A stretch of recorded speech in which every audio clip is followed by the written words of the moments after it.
Bonjour, bienvenue sur ma chaîne pour votre lecture intuitive de ce mois d'octobre 2019. J'espère que vous allez très bien. Je regarde en même temps 7 de denier, 1, 2. Non, d'accord. Alors, vous aviez, vous, pour ce mois d'octobre 2019, l'énergie complémentaire de la tempérance. Alors, je rappelle que ces petites énergies complémentaires qui sont là, qui sont à disposition, c'est comme une espèce de point d'appui sur lequel vous pouvez vous positionner durant le mois, que ce soit une semaine, 2 semaines, tout le mois, quelques heures par jour. C'est à vous de voir, c'est à vous de savoir. Il vous suffit pour ça de vous rappeler de cette énergie, du descriptif que je vais vous en donner et de fusionner avec au moment où vous ressentez que c'est nécessaire pour pouvoir en profiter, pour pouvoir en tirer un bénéfice.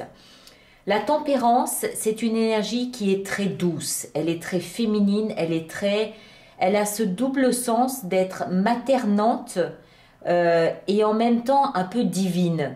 C'est quelque chose de très doux, de très calme, de très serein. C'est une énergie qui permet de donner un coup de fouet quand on se sent peut-être un peu en baisse de régime, et d'un autre côté, une énergie qui permet de calmer un petit peu notre fougue, notre dynamisme quand on pense que c'est un petit peu trop, quand on est trop dans l'énergie. C'est le mélange des fluides, le chaud, le froid, d'accord? On a la possibilité à travers cette énergie vraiment de se rééquilibrer, de se réharmoniser.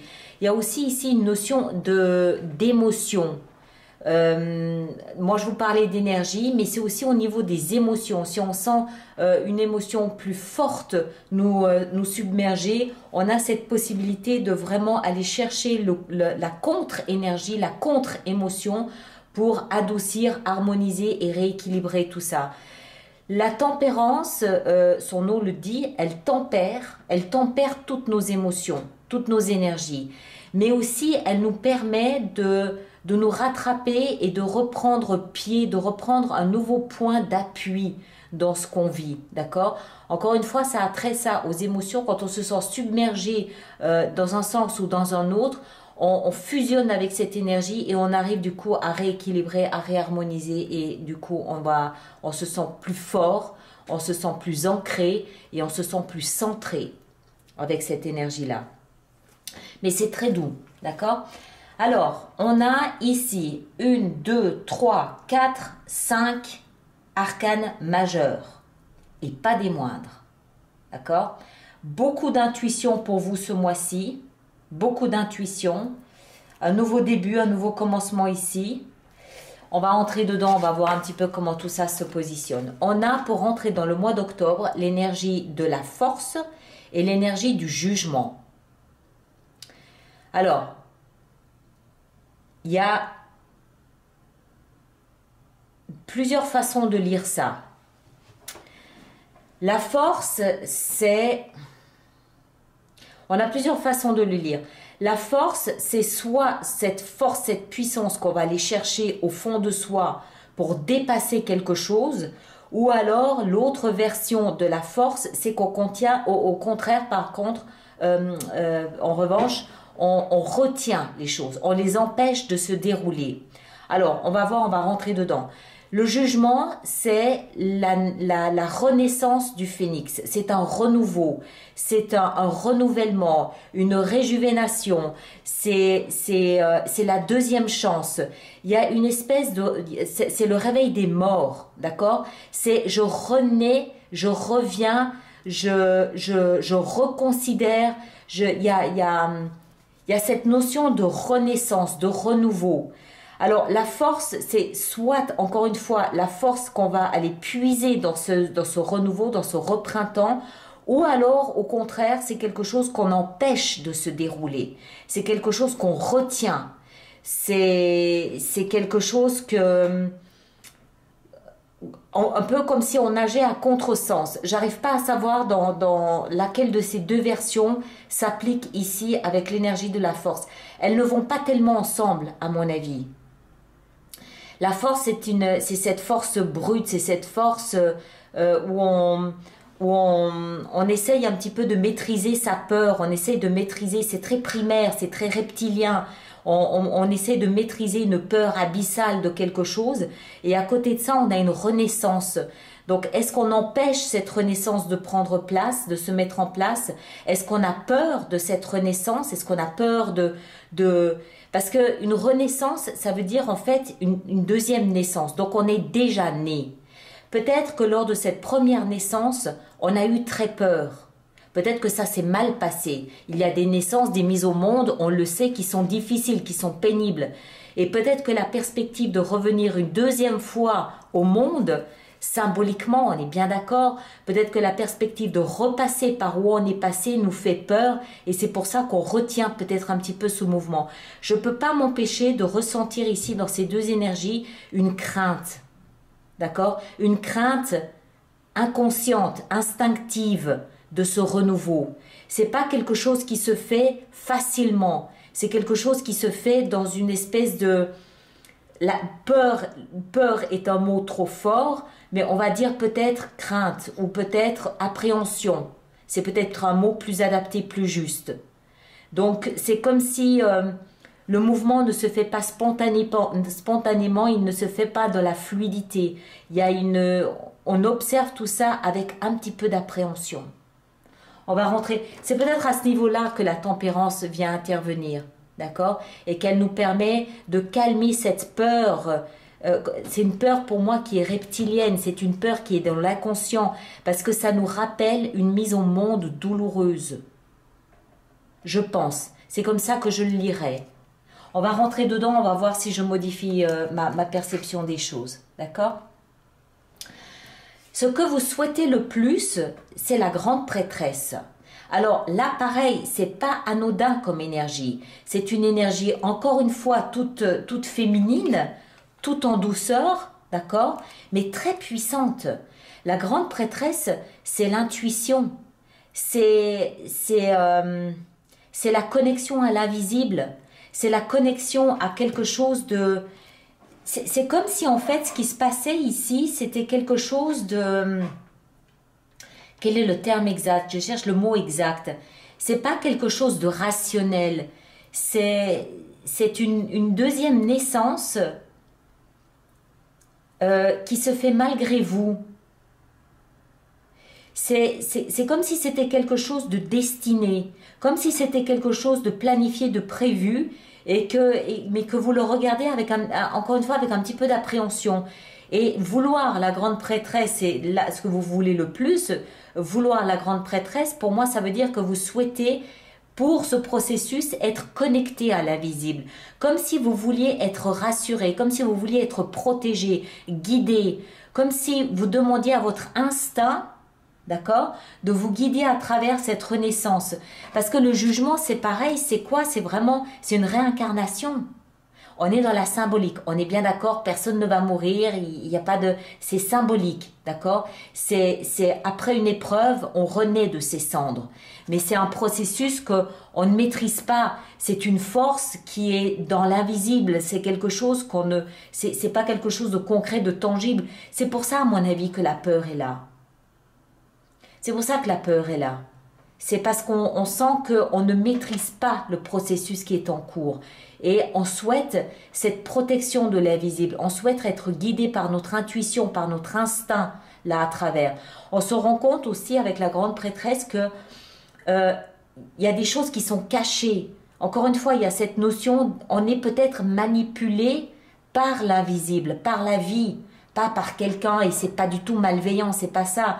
Si l'univers ou si la vie estime qu'il est temps de renaître de ses cendres, c'est bien parce qu'on est prêt. Nous, on s'en rend peut-être pas compte, mais la vie sait très bien ce qu'elle fait. Elle n'a pas besoin de notre point de vue là-dessus. Elle sait parfaitement où ce qu'elle fait, ce qu'elle va favoriser ou pas. Et donc, je pense qu'on ressent, étant Cancer, donc très intuitif, on ressent parfaitement qu'il y a une partie de ce qui est en train de se dérouler qui se fait malgré nous, d'accord? Dans l'invisible. Il y a une grande partie d'invisible ici. Je vous le disais déjà avec la tempérance. C'est quelque chose de de divin, sans notion de poney magique. Hein, voilà. Il y a quelque chose en nous qui est prêt à s'épanouir. Voilà. Il y a quelque chose qui est prêt à s'épanouir et on le sent, on ne le maîtrise pas et je pense qu'il y a une espèce d'appréhension là-dedans.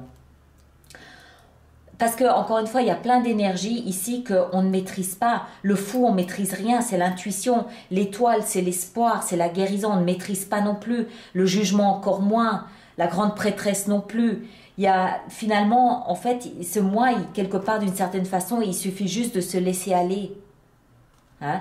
On va voir, on va continuer. Au cœur de votre lecture, hein, la carte la plus importante, ce que vous voulez, votre cadeau, ce qui va vous aider ce mois-ci, c'est le chevalier de coupe. Alors, le chevalier de coupe, il nous parle d'émotion. C'est une énergie qui est très douce. C'est très doux, ça, c'est très tendre. C'est poétique, c'est le poète, le chevalier de coupe. Alors, ce chevalier de coupe, il se dirige vers l'étoile. Il se dirige vers notre challenge, votre défi, qui est peut-être d'avoir l'espoir, de garder l'espoir. D'accord ? Le chevalier de coupe, il est dans l'action. Il peut représenter une personne d'un signe d'eau, cancer, poisson ou scorpion, comme vous. Et s'il ne représente pas une personne, il représente cette énergie très douce. C'est le romantique, c'est le poète, c'est la douceur dans laquelle on est invité peut-être à s'installer, parce que c'est un cadeau, je le rappelle. C'est ce qui va vous aider. Donc, c'est cette douceur dans laquelle on est invité à s'installer pour traverser ce mois. D'accord ? Tout en douceur. C'est-à-dire se reconnecter à ce qu'on porte en nous de doux, de poétique, de romantique, de doux. C'est faire attention à soi, c'est prendre soin de soi, c'est se coucouner, c'est se faire masser, c'est voilà, beaucoup de douceur pour soi. Et puis prendre conscience que il y a quelque chose en nous qui va en direction de l'étoile. C'est comme si ce chevalier, il amène sa coupe d'émotion, c'est-à-dire sa douceur, sa poésie. Il véhicule sa poésie vers notre défi ce mois-ci qui est l'espoir. Alors, challenge, défi à relever pour ce mois d'octobre pour vous les cancers, l'espoir. Pourquoi ? Peut-être parce que on sent ça encore une fois, peut-être parce qu'il y a cette appréhension, peut-être parce qu'on ne comprend pas ce qui se passe. L'étoile, c'est pareil, c'est une énergie qu'on ne maîtrise pas. Il y a une notion de divin dans l'étoile, dans l'espoir. Il y a quelque chose qui nous dépasse, mais qu'on ressent en soi, qu'on ressent à l'intérieur de soi. Là aussi, je relève simplement que l'étoile, elle a 2 cruches d'eau, elle joue avec ses eaux, c'est-à-dire qu'elle puise ici dans les émotions pour ancrer dans la terre ferme ses émotions, d'accord ? Espoir d'émotion, tout comme la tempérance qui a 2 coupes et qui s'amuse à passer les fluides d'une coupe à une autre coupe. Donc il y a vraiment une grande notion d'harmonie de nos émotions, une grande notion de on équilibre, on tempère ce mois-ci, d'accord? Alors on tempère peut-être nos émotions, certes. Moi je crois que, bon évidemment la peur c'est une émotion, on est bien d'accord, dans les émotions il n'y a pas que l'amour non plus, hein. Il y a aussi la colère, il y a la peur, il y a l'appréhension, c'est aussi une émotion. Donc est-ce que c'est une invitation supplémentaire à ne pas tomber dans le piège de la peur? Est-ce que c'est une invitation à faire confiance à ce qui se passe? De toute façon, avec autant d'énergie, j'ai envie de dire invisible ou divine, vous mettez le mot que vous voulez, on ne peut que faire confiance à ce qui est en train de se passer. On n'a pas le choix. On n'a pas le choix. Là, on n'a pas le choix. Il y a trop de... C'est comme, en fait, un train qui est sur des rails. Il ne peut pas subitement décider de partir à droite. Il est obligé de suivre les rails. C'est un petit peu ce qui se passe ici. La vie, l'univers estime qu'il y a un chemin là pour nous. C'est peut-être pas là où on voulait aller, mais c'est là où on est sur les rails et on est presque obligé de suivre ce mouvement et de lui faire confiance. Je rappelle que le chevalier, il va en direction de l'étoile. Il ne va pas ailleurs. D'accord? Alors, dans notre vie sentimentale, on a le fou. Pareil, encore une énergie très intuitive, très instinctive. Le fou, c'est le numéro 0, ça veut dire un nouveau début, un nouveau commencement, quelque chose qui démarre, quelque chose qui commence. Mais, encore une fois, on n'a pas de carte, on n'a pas de plan, on n'a pas de stratégie, on n'a rien. On a une seule chose, c'est la foi et la confiance en ce qui est en train de se passer. Le fou, il s'élance du haut de la falaise, il ne sait pas du tout ce qui va se passer lorsqu'il va arriver en bas.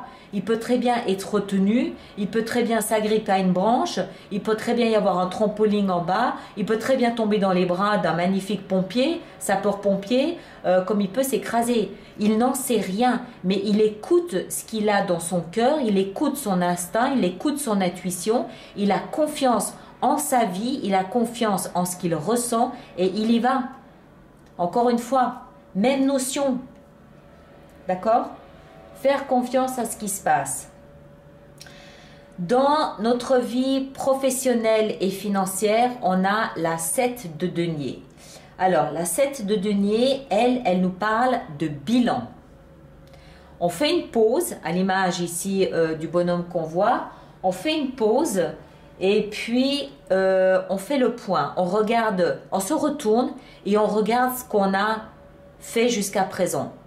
On fait un bilan, on fait le point, on évalue les résultats qu'on a obtenus par rapport à ce qu'on a investi, que ce soit en argent, en temps, en attente, en espoir, en travail. Voilà, on fait le point, on fait le bilan. Ça augure d'une période de pause. Alors, est-ce que ce renouveau, cette renaissance concerne le travail? C'est possible. Est-ce que ça concerne la vie sentimentale? Moi, j'ai l'impression que la vie sentimentale n'a pas attendu ce renouveau. D'accord? Le renouveau, il se fait. J'ai plus l'impression que ce renouveau ici qu'on sent, hein, cette renaissance, elle est globale. Elle vous concerne, vous tout entier, votre être, pas une partie de votre vie, toute votre vie. Et que c'est peut-être ça qui vous donne la force et le courage de vous élancer du haut de la falaise. Mais automatiquement, ça va avoir un impact sur le travail aussi, puisqu'on fait un bilan. On attend de renaître pour pouvoir décider, avec le fruit de ce bilan, de peut-être prendre un nouveau chemin. D'accord? C'est comme si on devait d'abord faire ce point, ce bilan, en attendant que cette renaissance prenne place, prenne position, se forme, se matérialise, pour peut-être éventuellement choisir d'une autre direction. J'ai l'impression que c'est vraiment global, c'est général, c'est pas juste un domaine de votre vie. Dans la vie spirituelle, la vie intérieure, la vie de la conscience, le cheminement intérieur, le développement de soi, vous donnez le nom que vous voulez. Cette petite vie intérieure, on a le valet de bâton. Alors, c'est très bien, parce que ça, c'est la conséquence directe d'une renaissance. Le valet de bâton, c'est un nouveau début, un nouveau commencement, une initiative, une petite action, une idée pleine de fougue, pleine de passion, pleine de vie. Le bâton représente le feu de la vie. Il nous parle d'un signe de feu, Bélier, Lion, Sagittaire, mais ici en l'occurrence je pense que c'est davantage cette sève dont il est question. Cette sève, cette fougue, cette volonté, cette initiative qui vient de notre vie intérieure. Donc ça veut dire que dans notre vie intérieure, il y a déjà cette renaissance, il y a déjà ce renouveau, d'accord? C'est le bourgeon. Pour qu'un bourgeon naisse, il faut qu'il y ait eu mort précédemment. Donc ça veut dire que cette renaissance a déjà eu lieu dans notre conscience. Donc on est vraiment sur un nouveau chemin, on est dans quelque chose de nouveau qui est en train de se déployer d'abord à l'intérieur de soi avant peut-être de se manifester. Quand ça va se manifester dans votre existence, ça va être beaucoup plus puissant que ça. Ça, c'est vraiment un bourgeon. C'est un bourgeonnement de cette renaissance ici. D'accord? Et puis, l'issue de votre mois, c'est la 8 de denier. La 8 de denier, elle nous parle de travail. Alors, je ne pense pas que ce soit notre travail dont je parlais tout à l'heure. Je ne crois pas. Parce que là, on est dans le bilan, d'accord? Donc, on est sur pause. On est sur pause et on observe le passé. Ce travail ici, ce qu'il signifie à mes yeux, c'est une concentration, un focus, vraiment une concentration sur le travail qu'on a fait. Parce que cette renaissance, elle est le fruit d'un travail qu'on a fait. Elle est le fruit d'un développement qu'on a fait. Si ici on a le valet de bâton, c'est bien parce qu'il y a eu des efforts précédemment. Et cette 8 ici de denier, c'est ce dont elle nous parle. On a bâti ces 8 deniers les uns après les autres.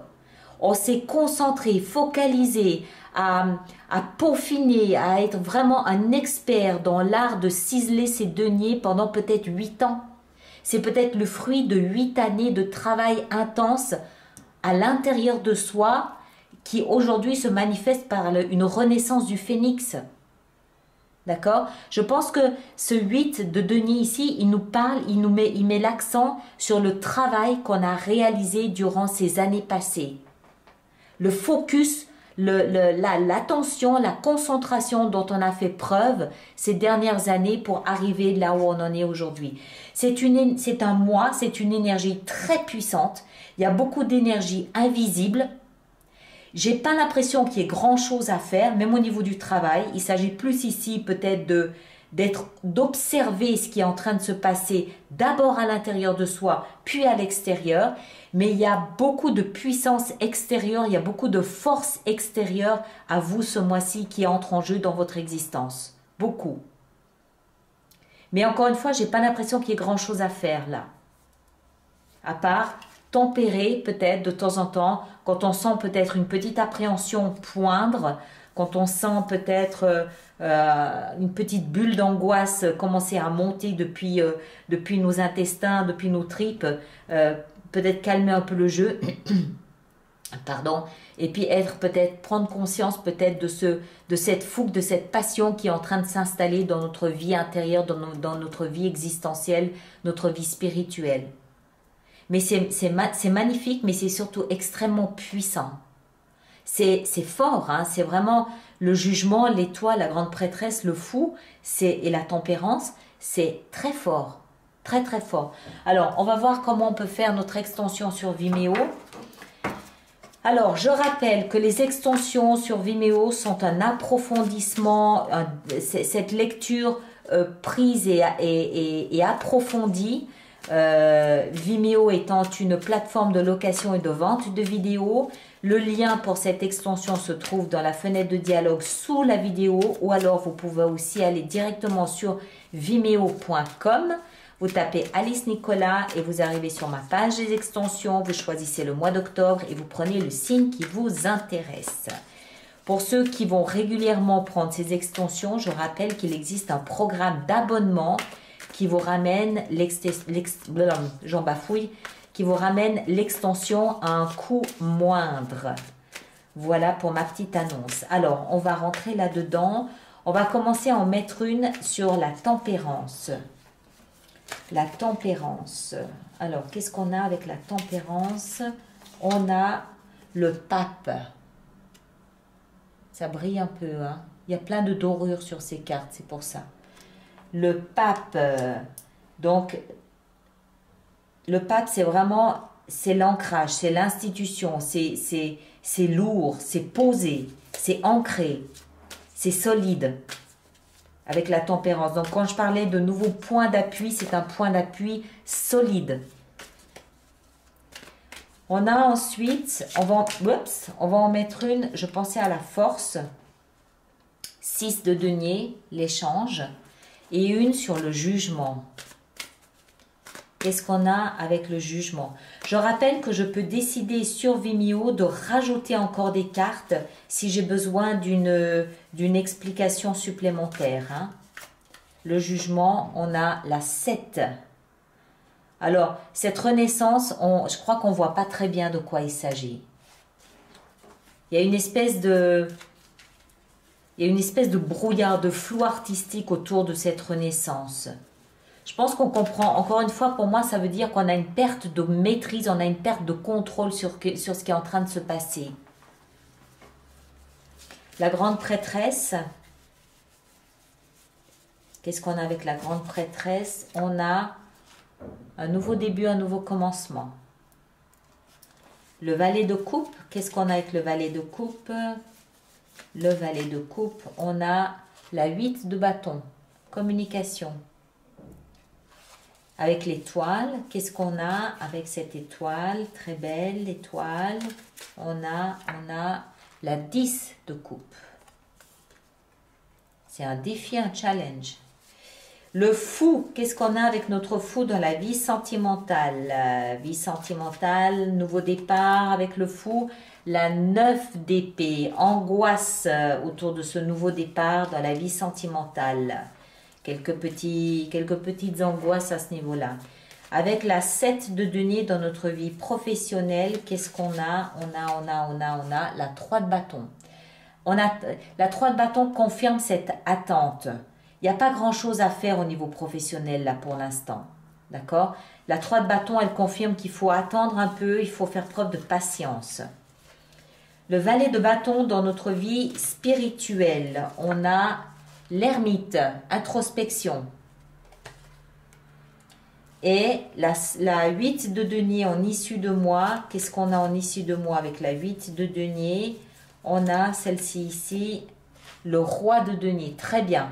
Ça veut dire que le travail qu'on a fait, ça confirme que ce que je vous disais, c'est-à-dire que les efforts qu'on a fournis, à mon avis, durant ces 8 dernières années, ça peut être ces 8 derniers mois aussi.